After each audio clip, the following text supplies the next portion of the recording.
Hello users, and welcome to another episodic installation of Above It All, the series in which I talk about politics and I am better than everybody else, especially how I am better than Tulsi Gabbard. Fuck that bitch. Anyway, so we have a new California poll, and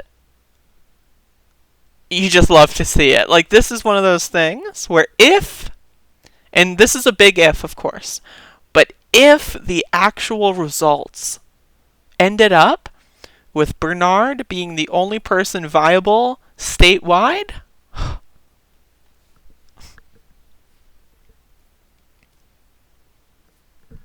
right? Like, there are no words for that situation.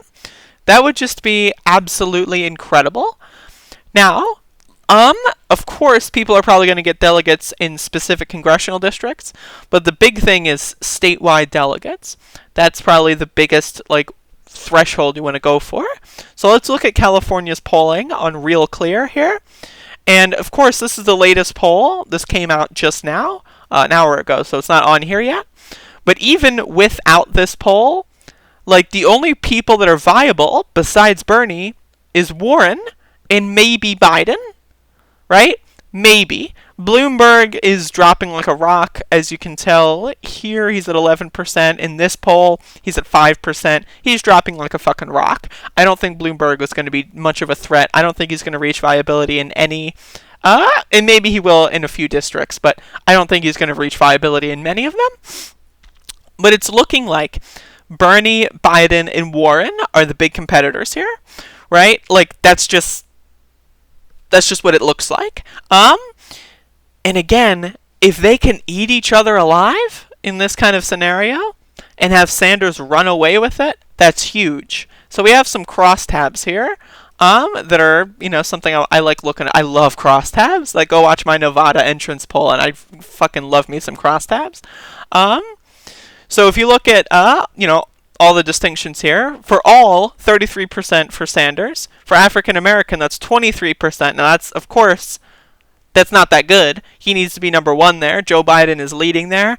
But I think that's one of those things where it's like default support. I think it's like, I'm not looking into politics all that much, so I don't really know. And I'm comfortable with that name. That's my understanding of that. Asian, overwhelmingly, going for Bernie. But for whatever reason, they're going for Michael Bloomberg as well. I'm not entirely sure why that is. Latinos, of course, just like in Nevada, it's a landslide. There's no competition. And other, I'm not sure what other means. I think it's just like Native Americans are in there and stuff like that. They're also going quite decisively for Bernie Sanders. And you have white people, which... White people are pretty terrible, we all know that, of course. White people are trying to, they're going for Elizabeth Warren, but they're still overwhelmingly going for Sanders. So that's important stuff to see there. And then we have age breakdowns. So we have all, of course, 33% is all. 18 to 29, 60%. Oh! You know what I mean? That is a landslide. 60%. 30 to 39, 46%. The only other real competitor is Elizabeth Warren. A landslide. These are the people that, like, graduated college and go like, oh, workers, I could never imagine being a worker. Let me tell you with my education what to do. Oh! Like, those are those people. And then you've got the 40 to 49. Still, Bernie is landsliding. Then you got 50 to 65. It's not a landslide, but Bernie is still leading quite decisively.